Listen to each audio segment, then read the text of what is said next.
In this video, I'm going to explain a very simple truth about Hitler and Stalin that for some reason many people just can't comprehend, and especially Jordan Peterson in this debate with Destiny. Okay, so let's start with what Dr. Peterson says, and then I will intervene.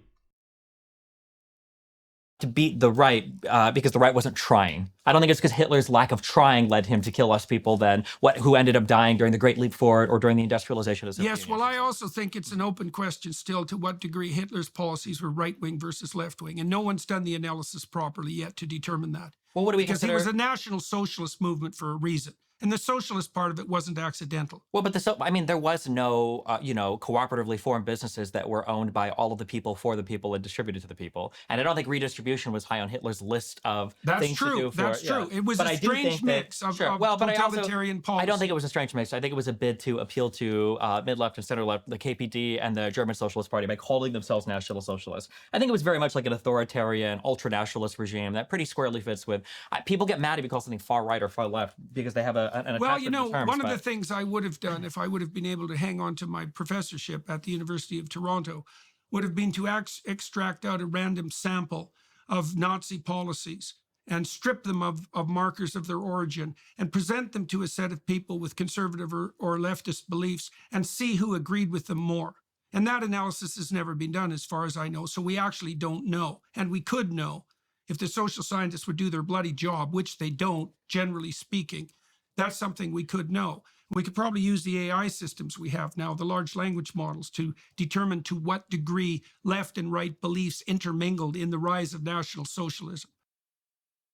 Okay, I have to intervene right here. There are a couple of problems with that study. First of all, it needs to be done in an objective way, so I could also cherry pick questions, if I wanted, in order to make Stalinism seem to be a right-wing ideology, which it wasn't. It was definitely a leftist ideology, a very extremist and genocidal, but still leftist ideology. So why is that? The simple truth about ideology, and this is what Henry Kissinger says in his book about world diplomacy, is that ideology always has to adapt to the practical world. In the world of theory, communism is the most leftist position and fascism is the most right-wing position. But both Hitler and Stalin needed to appease certain parts of their population that did not perfectly agree with their positions. For Stalin, that was the right-wing fractions in the military. When I say right-wing, I'm talking about parts of the Russian military that saw the Soviet Union as the new empire, and they were willing to accept the communist label as long as they still got to fulfill their goals. Many of the generals simply remained to be generals. They just kept their job that they had in the empire.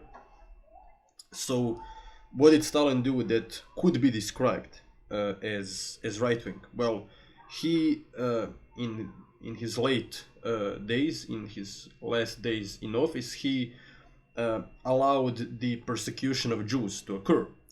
Now, why did that happen? Isaac Deutscher claims that he was trying to appease the right-wing elements in the Soviet military. Then, unlike Lenin, that legalized abortion, Stalin made abortion illegal because he was very afraid of the Soviets' birth rates crumbling, especially after he killed like 10 million people in the process of the collectivization of the land in the Soviet Union. So then he occasionally said that he's restoring the Russian Empire, at least in his war with Japan. In Europe, he did not make such an argument, probably because in Europe it was part of the plan to spread communism across Europe, while in Japan he just conquered bits of land that used to belong to the Russian Empire. And finally, he was in an alliance with Hitler for a while, which many on the left saw as hypocritical, and many on the right as well saw it as hypocritical. But why did he do it? Because it was economically beneficial for him. He needed German machinery in the same way in which Hitler needed Soviet oil, and it was beneficial economically for both of them to make an alliance, which is what Jordan Peterson doesn't get. We can't just say stay in this theoretical world while analyzing ideologies. We have to also see how they adapted to the situation on the ground, which is why they never perfectly fit with what they're supposed to do with their Platonic ideals. Communist regimes simply sometimes had to use nationalism in order to get segments of the population on their side, because nationalism was and patriotism are very natural feelings, and you can't have a state without them, which is why, for example, Mao Zedong in some aspects was more nationalist than the Chinese nationalists. For example, he accused them of being traitors for collaborating with the West that colonized China, which was a very right-wing argument to make against the Chinese nationalists. And finally, what people also don't get is that what used to be right-wing as a position and what used to be left-wing, it entirely depends on what period of history we are talking about. For example, the communists in China became popular for outlawing the use of opium, and today prohibiting drugs is mostly seen as a right-wing position, but at the time it was a leftist position because communists were in favor of drug prohibition while the right-wingers, Chiang Kai-shek, was not. So it actually is entirely dependent upon social norms of the time, what is right and what is left.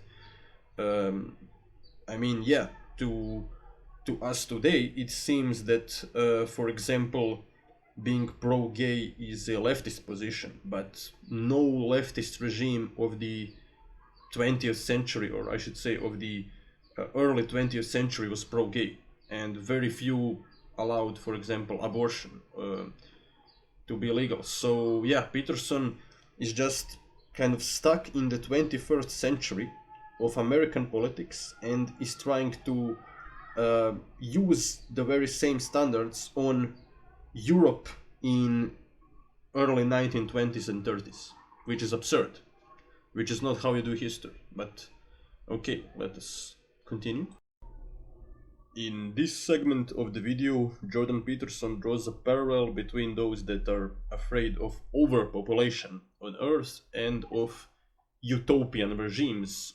I'm assuming he's thinking of communism. Okay, let's hear what he has to say. Plan that. What is the goal? What is the drive? Like, The why dri- push obviously horrible ideas for the planet and the poor? That's a good question. That's Well, what a do you good think? question. Well, because you're positing it, right? So what do you think is the driver goal? Well, I listen to what people say. Here's the most terrible thing they say. There are too many people on the planet. Okay, so who says that? I've heard people say that for 30 years. Perfectly ordinary, compassionate people. Well, there's too many people on the planet. And I think, well, for me, that's like hearing Satan himself take possession of their spine and move their mouth. It's like, okay, who are these excess people that you're so concerned about? And exactly who has to go and when and why and how? And who's going to make that decision? And even if you're not consciously aiming at that, you are the one who uttered the words. You're the ones who muttered the phrase. What makes you think that the thing that possessed you to make you utter that words isn't aiming at exactly what you just declared? And so that's a terrible vision. But when you look at what happens in genocidal societies, and they emerge with fair regularity, and usually with a utopian vision at hand, the consequence is the mass destruction of millions of people. So why should I assume that something horrible isn't lurking like that right now, especially given that we have pushed a few 100 million of people back into absolute poverty when we were doing a pretty damn good job of getting rid of that? Okay, I just want to say that what Jordan Peterson is talking about, it is true that since the times of Malthus, an economist that lived in the 18th century, people were very much afraid of this idea that due to the birth rates becoming higher and later with medicine becoming better and just the people living longer and generally just less babies dying after birth, that the earth is going to become overpopulated. And there is a grain of truth in that, at least if you're comparing those fears of today with those of Malthus and of Mao Zedong. Mao Zedong was actually very much afraid that due to the one of the fastest growing populations that China had on Earth after China was unified, that the state infrastructure and economy is going to crumble because of too many people, and that is why he was I'm not going to say like happy, but he definitely didn't care about millions of his own people dying. He perhaps even saw it as a temporary solution for this lack of living space in China. But there is a big difference between being okay with killing your people due to these Malthusian fears and just advocating a lifestyle that results in less children being born, which is, I think, that is what some people today advocate. Like, that is the anti-natalist position, although I do think that's a very rare position, actually. And I mean, very soon the demographic decline in many countries might simply force people that or force states or the elites in power to try to restore the demographic birth rate at least to 2.1 children per woman. And yeah, what also Jordan Peterson and many on the right never mention is that while there is a small percentage of anti-natalist people,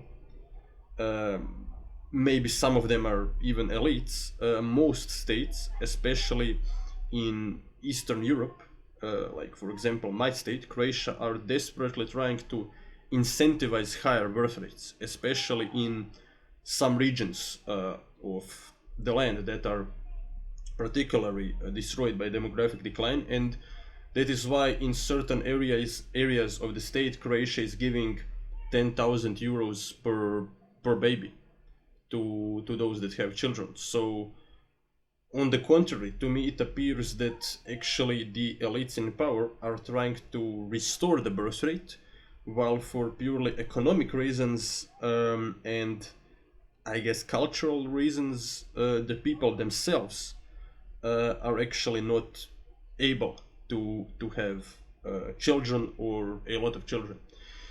But okay, that's all for this video, and don't forget to like, share and subscribe.